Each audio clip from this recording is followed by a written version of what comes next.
শ্রী ভগবান বলিলেন, কর্মফলের আহংকার না করিয়া যিনি কর্তব্য কর্মগুলি করিয়া যান তিনি কর্মত্যাগী যোগী। শাস্ত্রে যে সকল কর্মের ব্যবস্থা আছে তাহা ত্যাগ করিলে যোগী হওয়া যায় না। হে অর্জুন, সুধীগণ কর্মত্যাগ ও যোগ একই জিনিস বলিয়া জানেন, কেননা কর্মত্যাগ না করিলে কেহ যোগী হইতে পারে না।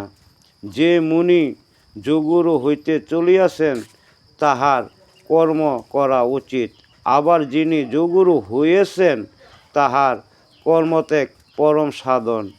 যে যোগীর ভোগ বিষয় বা কর্ম কিছুতেই স্পৃহা নাই, সে সর্বসংকল্প ত্যাগীকে যোগগুরু বলে।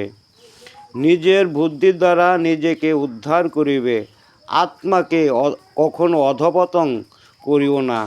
ক্ষেত্র বিষয় মন আত্মার বন্ধু, আবার ক্ষেত্র বিষয়ে মন আত্মার শত্রু।